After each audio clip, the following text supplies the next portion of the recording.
Bonjour, je suis Mathieu de Picase. Aujourd'hui, nous avons décidé de vous faire une interview pour vous expliquer quels étaient les avantages et inconvénients de Matomo. Matomo est présenté comme la solution de remplacement de Google Analytics. Néanmoins, Matomo nécessite un changement d'organisation de votre côté parce que vous allez devoir gérer directement et à 100% un outil de suivi. Donc on parle d'hébergement, on parle de configuration, on parle même de développement. C'est une solution très performante, très intéressante, vous avez 100% de la donnée chez vous, mais il y a beaucoup de choses qui nécessitent d'être traitées par vous-même. Vous devenez responsable de votre donnée. Donc on va voir tout de suite dans cette interview quels sont les tenants et les aboutissants de Matomo. A tout de suite. Salut Ronan, écoute, je suis très content de t'accueillir aujourd'hui. On va parler ensemble d'un sujet hyper d'actualité. Justement, peut-être que au moment où les gens vont regarder cette vidéo, ça aura peut-être évolué par rapport à GA4 et par rapport à Matomo. Mais aujourd'hui, on s'est dit que ce serait intéressant de pouvoir parler de Matomo, des avantages et inconvénients, et quelque part aussi, est-ce que Matomo est la solution parfaite, simple, un peu magique, comme on a l'air de beaucoup le voir sur Internet. Ça a l'air d'être vraiment l'alternative par rapport à tout ce qui se passe avec GA4.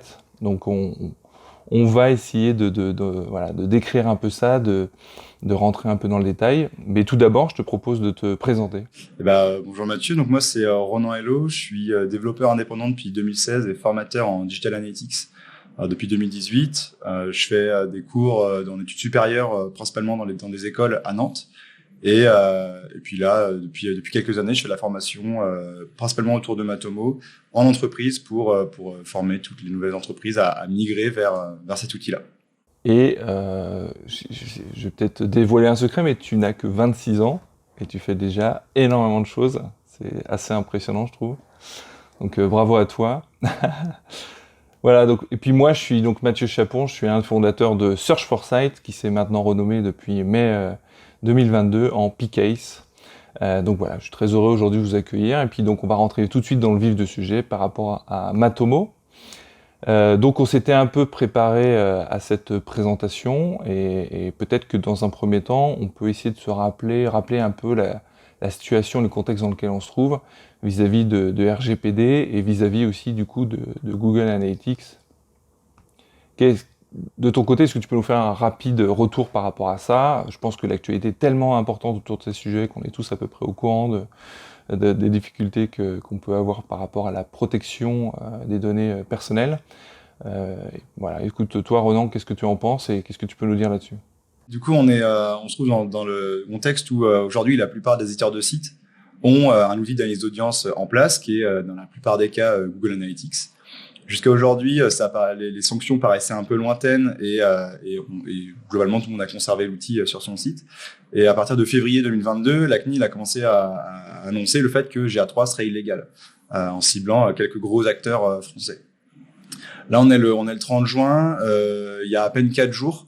Il y a une annonce de la CNIL qui a encore été réalisée au sujet des sites d'information qui vont être sanctionnés, donc tous les sites journalistiques, pour utilisation abusive de GA3. Donc, il faut commencer à migrer en fait l'usage en fait qu'on a de GA3 aujourd'hui. Donc, il existe plusieurs solutions. La solution qui a été majoritairement choisie aujourd'hui par les éditeurs de sites web, c'est Matomo, pour plusieurs raisons, notamment pour la facilité en fait que Matomo va avoir pour le respect du RGPD. Et surtout vis-à-vis de la situation dans laquelle les outils Google se trouvent aujourd'hui face au respect du RGPD. Google propose aujourd'hui, a toujours GA3 sous le coude, et propose une nouvelle version GA4 qui est déjà en place et qui va devenir obligatoire à partir de juillet 2023. Et donc on est dans cette espèce d'entre-deux où soit on continue avec Google sur GA4 en espérant que la loi s'adapte, que l'outil s'adapte au RGPD et qu'on n'ait pas besoin de changer, soit on fait le changement dès maintenant et on trouve une solution alternative. Et c'est un peu la question que la plupart des entreprises aujourd'hui se posent pour toujours essayer de respecter la loi au maximum. Par contre, si tu continues à avoir GA4 et que tu es dénoncé par un développeur dont on taira le nom qui a justement porté plainte contre ces médias qui utilisent encore GA, tu prends un risque du coup, potentiellement aussi d'être dénoncé.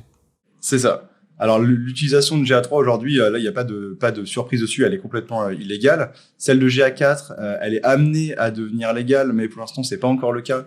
Et surtout, le RGPD évolue extrêmement vite et d'une semaine à l'autre, on a des informations qui peuvent être contradictoires. Donc se lancer complètement sur du GA4 aujourd'hui en se disant que on va être en conformité, c'est un peu jouer à pile ou face. Donc, on préfère prendre aujourd'hui des dispositions qui nous permettent de nous assurer d'être en conformité avec la loi. Et aujourd'hui, GA4 répond pas forcément à ces attentes-là. D'où l'alternative Matomo aujourd'hui qui se précise. Et alors, pourquoi on parle tous de Matomo? Il existe d'autres solutions, mais pourquoi celle-ci la plus plébiscitée en ce moment? Enfin, tu as parlé du fait que c'était annoncé comme facile à configurer, à installer, etc. Mais pourquoi cette solution a vraiment le vent en poupe par rapport à d'autres solutions? Qu'est-ce qui fait qu'elle est particulière? Okay. Alors c'est ça en fait, où il y a beaucoup de solutions dans les audiences qui existent. La très grande majorité de ces solutions, en fait, elles sont propriétaires, elles appartiennent à des sociétés. La plus-value de Matomo, et pourquoi on entend parler, c'est que c'est un logiciel qui est open source. C'est-à-dire que n'importe qui peut le récupérer, le modifier, le mettre à disposition de ses propres clients. Ça peut être super intéressant quand on est une agence web et qu'on a des compétences en interne de déployer des sites web, de déployer également une offre avec Matomo à côté. Et Matomo, en fait, on entend beaucoup parler parce que c'est une solution qui est assez vieille, qui a eu le temps de changer de nom déjà 3 fois depuis sa création. Matomo, ça date de 2007. Donc, ça a eu le temps de faire ses preuves. C'est largement utilisé, notamment en Allemagne. Et c'est un outil qui est un réel concurrent à Google Analytics, dans lequel, en fait, on va retrouver, on va garder ses repères, en fait. Quand on va migrer de GA3 et qu'on va aller sur Matomo, on va pas être complètement perdu. On va retrouver globalement les mêmes rapports. Et ça, pour la facilité de la migration, c'est quand même quelque chose de super. Et donc en termes d'avantages, est-ce que tu peux nous parler un peu du coup de cette solution? C'est annoncé comme une solution pas chère, gratuite, parce que open source. C'est annoncé comme une solution facile. C'est quoi en fait les principaux avantages que toi tu pourras en dégager? Je rappelle que tu es un spécialiste de la solution et tu proposes justement des prestations pour l'installer, le configurer, etc. Mais qu'est-ce que ça demande de mettre en place Matomo? Alors, pour revenir sur les avantages de Matomo, donc bon, voilà, l'avantage qui est avancé par tous, c'est le fait que ce soit open source, donc on est à l'installer sur ses serveurs, et donc au final qu'on soit propriétaire à 100% de ces données. C'est l'avantage principal de Matomo, c'est qu'on reste propriétaire de nos données. Et après, du coup, tous les avantages qui vont découler du fait que ce soit open source, c'est qu'on va pouvoir choisir le serveur sur lequel on va pouvoir l'installer. Donc, on va pouvoir installer Matomo sur un serveur français, donc respecter le RGPD. Matomo est pensé de base pour respecter le RGPD. Alors, petite mise en garde quand même, Matomo, quand on fait une installation classique, n'est pas exempté de consentement pour la collecte des données personnelles, mais peut très facilement l'être en suivant une petite configuration qui est disponible sur le site de la CNIL. On a quelques options internes à Matomo à désactiver, mais globalement, l'outil nous permet très facilement de respecter le RGPD. Donc ça, gros point là-dessus. Ouais. Ensuite, quand vous avez vraiment des enjeux en fait en termes d'analyse de données, par exemple, Matomo ne fait pas d'échantillonnage. Donc c'est un bon avantage, on va pouvoir traiter un vrai jeu de données. Et il y a quelque chose aussi sur lequel on va pas régulièrement parler, mais c'est le fait que le moteur de Matomo, on puisse le lire. On a une compression totale du chemin de la donnée, de la collecte au stockage dans la base de données, et on sait qu'il n'y a aucune perte. Un hit vers Matomo, c'est une donnée dans la base de données, et c'est un pic en plus sur la courbe. Donc on a une traçabilité complète des données qui sont stockées chez Matomo. Beaucoup d'informations. Matomo aussi est positionné comme leader sur tout ce qui est analytics dans les intranets, du fait qu'on puisse l'installer sur un serveur qui n'est pas forcément relié au reste du réseau. Et on va pouvoir faire de la collecte de données. C'est notamment énormément utilisé dans les écoles qui ont souvent des intranets, dans des entreprises, ce genre de choses. Donc un usage qu'on n'a pas du tout en fait avec des solutions comme Google ou autres qui sont disponibles sur les serveurs externes. Et aujourd'hui, Matomo, c'est aussi le choix de la plupart des collectivités, des mairies et de toutes les entités qui sont étatiques en France et qui ont des règles en fait qui sont aussi strictes que le reste, mais qui ne peuvent pas se permettre en gros d'envoyer des données aux États-Unis ou ailleurs. Et donc Matomo en fait se positionne comme la solution pour régler tous ces soucis-là. Donc tu nous dis qu'il y a quand même beaucoup d'institutions et d'établissements qui le mettent en place, donc certainement parce que ça coûte peu cher, ça semble être gratuit. Mais du coup, est-ce que c'est facile d'installation? Et puis, est-ce que n'importe qui peut le faire? Alors, n'importe qui, on va peut-être pas parler aujourd'hui des artisans ou des petites entreprises qui vont peut-être chercher une configuration assez simple. Mais si aujourd'hui on s'adresse aussi certainement à pas mal d'acteurs, à de gros sites e-commerce ou des sites médias qui sont en pleine problématique par rapport à la continuité de leur suivi analytics. Toi, qu'est-ce que tu peux dire par rapport à cette solution et peut-être quels sont un peu les inconvénients et peut-être dévoiler ce qui est rarement dit et qui est pourtant aujourd'hui une réalité au quotidien pour ceux qui décident de migrer Alors il y a aussi une notion de migration, et comment on fait pour récupérer ces données, et aussi comment on fait pour l'installer. Est-ce que c'est si simple que ça? Et, qu'est-ce que ça demande voilà, en réalité, quoi. Tu l'as bien amorcé. Donc Matomo, on entend souvent que c'est gratuit parce que c'est open source et libre de droit. Euh, c'est libre de droit et donc on a la possibilité de s'en servir gratuitement, mais le fonctionnement de Matomo, il a un coût. C'est-à-dire que Matomo, c'est absolument pas gratuit et en réalité, ça a un coût qu'il faut maîtriser. Installer Matomo, ça veut dire qu'il faut passer par des personnes qui ont des compétences techniques, qui peuvent le déployer sur des serveurs. C'est des serveurs qu'il va falloir maintenir, qu'il va falloir payer à l'année. Matomo, on va pouvoir faire des maintenances, des mises à jour dessus, donc ça va solliciter des jours hommes de développeurs ou de personnes, enfin, de gens qui vont s'occuper de la maintenance de l'outil. Et quand on a une grosse charge, quand on fait un trafic mensuel assez élevé, la configuration serveur de Matomo, elle va grandir avec le trafic et du coup, ça peut devenir un réel coût. Donc Matomo, c'est pas gratuit. Et il faut réellement pouvoir maîtriser ses coûts pour en être satisfait. Tu peux nous donner un exemple d'ailleurs de coût serveur? Alors, t'as pas fait un benchmark forcément avant là, mais je sais pas, je fais 1 million de visites par mois. Combien ça me coûte 1 million de visites par mois. Alors sur une offre cloud de Matomo, donc forcément c'est une société qui est derrière, donc on a une marge. On est à 160 euros, je vais pas dire de bêtises, mais on doit être à 160 euros par mois pour héberger soi-même 1 million de page views Matomo. On peut descendre sur les serveurs à moins de 70 euros par mois. Donc il y a toujours le service. Alors juste en termes d'hébergement, je compte pas le salaire des personnes qui vont se charger de l'installation et de la configuration. Mais on est sur ces ordres de grandeur là aujourd'hui. Et qu'est-ce qui se distingue par rapport à un outil comme GA4 par rapport à l'entretien? Du coup, les données sont hébergées par Google quand on passe par GA4. Et c'est vrai qu'on a moins de besoin de développeurs, mais on a plus besoin par contre d'experts de l'outil pour pouvoir le configurer. Alors c'est sûr par rapport à GA4 où l'installation elle se fait en 2 clics et on n'a pas en fait à gérer quoi que ce soit. Sur Matomo, on est responsable des données. Donc, on l'avait dit dans les avantages de Matomo, on a 100% des données. L'inconvénient, c'est que comme vous avez 100% des données, c'est à vous vous êtes en charge complète de la sécurité de vos données. Et donc, il faut vraiment s'assurer que le serveur soit correctement sécurisé de ce côté-là et qu'il n'y ait pas de fuite de données. Et d'ailleurs, quand on est en charge de ces données, on doit être RGPD compliant. Il y a toute une procédure aussi à respecter. Alors, il y a toute une procédure à mettre en place une fois que Matomo est installé sur le serveur pour respecter le consentement de l'utilisateur. Il y a une partie qui est à faire au niveau de Matomo ou dans les réglages, on va pouvoir suivre un petit guide qui va nous permettre de configurer l'outil assez facilement. Mais il y a aussi toute une partie qui est liée au site internet sur laquelle on va limiter l'envoi des données. Cette partie site internet, elle est commune, peu importe l'outil des audiences que vous allez utiliser. Elle n'est pas spécifique à Matomo, c'est juste au niveau du respect du RGPD. Et donc pour le respect du RGPD, Matomo est quand même plutôt facile à configurer et l'outil qui correspond globalement à cette configuration-là.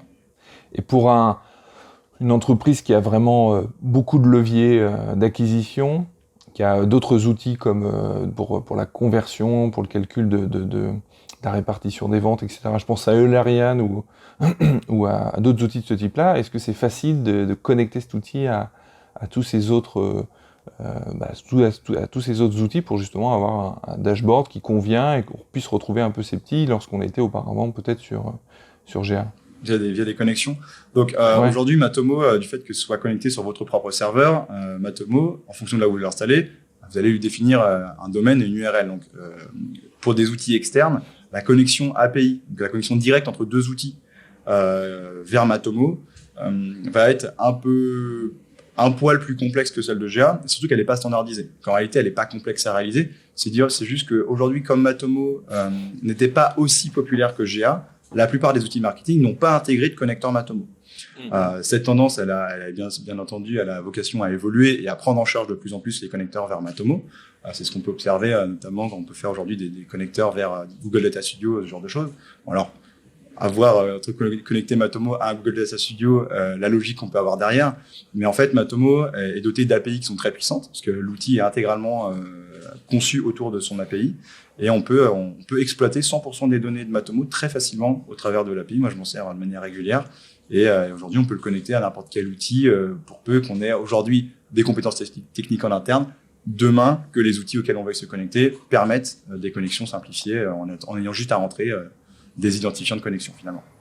Et tu disais aussi du coup qu'il n'y avait pas d'échantillonnage comme GA. Alors l'échantillonnage sur GA, ça sert aussi à charger rapidement les données. Là, quand on doit charger 100% de ces datas à chaque fois qu'on ouvre un onglet du dashboard, ça met beaucoup plus de temps à charger ou c'est quand même assez rapide? Alors, il y a plusieurs configurations possibles dans Matomo. Quand vous installez Matomo sans faire de configuration, assez rapidement, l'outil va devenir plutôt lent quand vous allez générer beaucoup de données.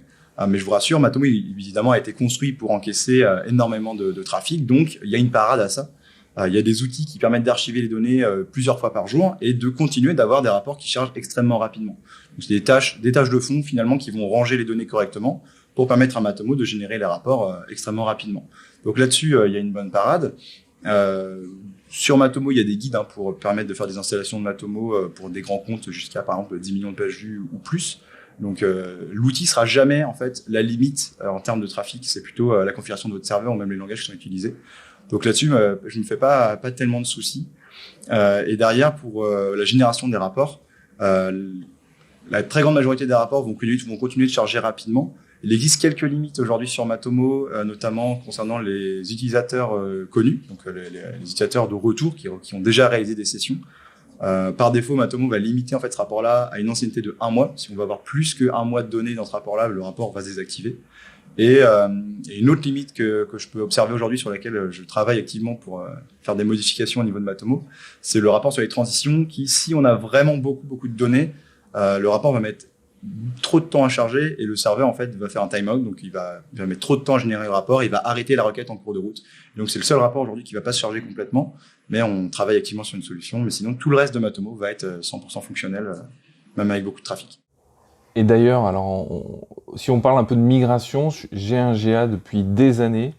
Je veux transférer mes données, avoir l'historique sur Matomo. Qu'est-ce que je peux faire? Est-ce que c'est simple, compliqué? Voilà. Explique-nous comment on fait pour demain migrer et ne pas perdre de données, sachant que les données, c'est pas simplement des données potentiellement de trafic, mais c'est aussi la conversion, le chiffre d'affaires, toute ma configuration qui est faite pour suivre un peu le parcours de mon utilisateur. Est-ce que c'est simple? Est-ce que Matomo est vraiment une copie qui va pouvoir transférer des données et se ranger dans à peu près les mêmes cases et retrouver mes petits en fait au final? Alors aujourd'hui, si vous avez vos données sur GA3, il est totalement possible de les importer dans Matomo. Alors il y a une configuration à faire. Il y a un module externe de Matomo qui permet d'importer des données depuis GA3. Sa configuration, il y a un guide qui existe qui permet de configurer ça assez rapidement. Le point en fait un peu douloureux de l'import des données Matomo, c'est que ça va s'étaler dans le temps. C'est une limitation qui est propre aux API de Google, qui fait qu'on peut pas exporter toutes les données d'un coup et qu'on va être plafonné chaque jour à l'import de données.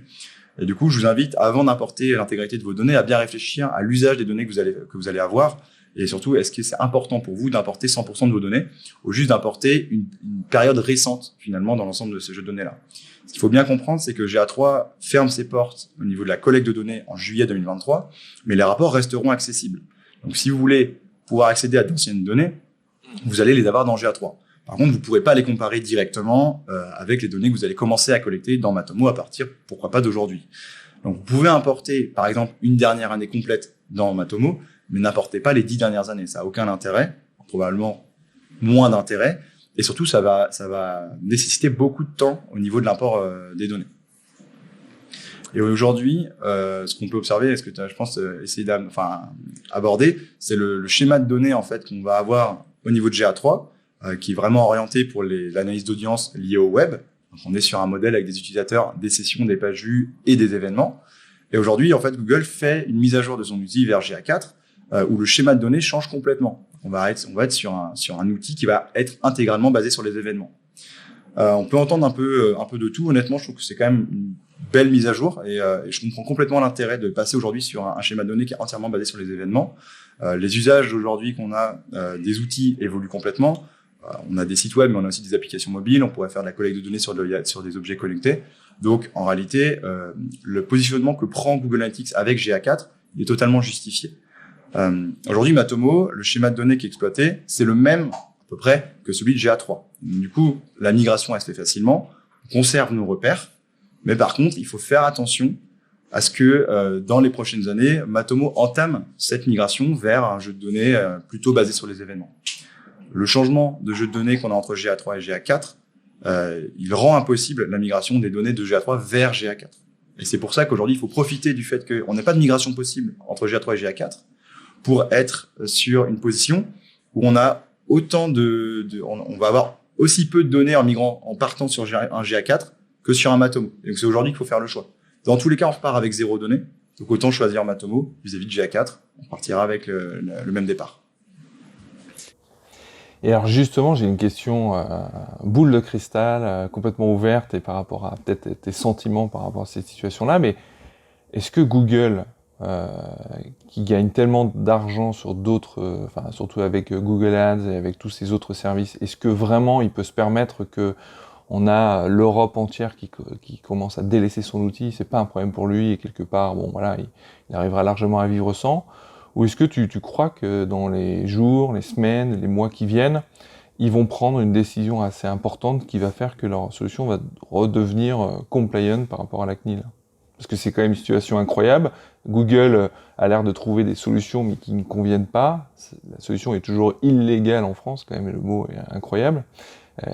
Et du coup, est-ce que tu penses que Google va vraiment prendre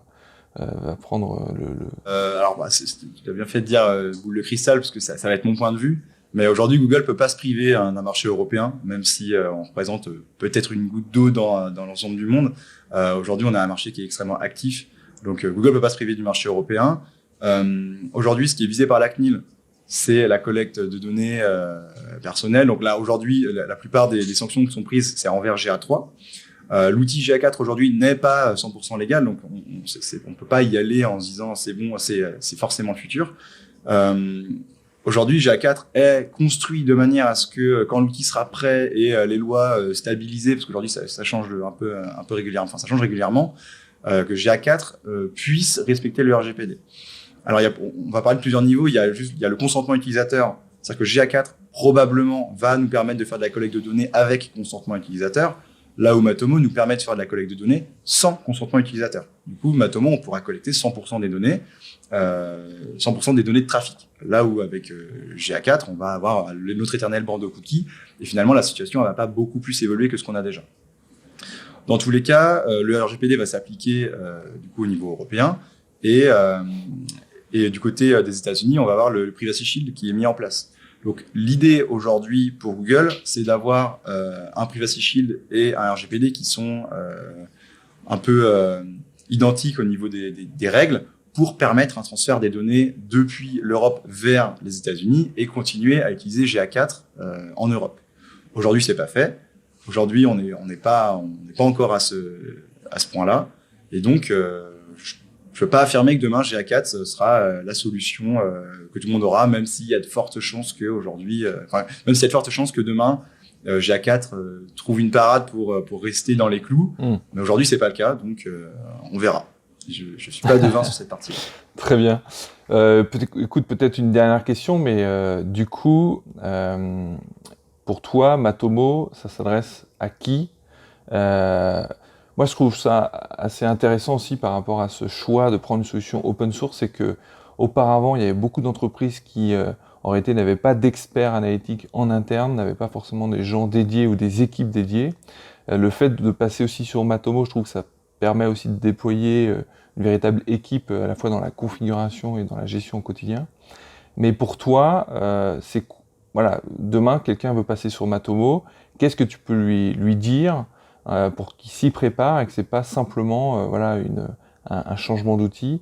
Qu'est-ce qu'il doit mettre en place en termes d'équipe, en termes d'organisation, en termes de budget? Voilà, je pense que c'est un point important pour que les gens prennent vraiment bien conscience que ce changement n'est pas anodin quand on commence à avoir quelques centaines de milliers, voire de millions de pages vues, par exemple. Alors en effet, tu l'as dit, le changement il est loin d'être anodin.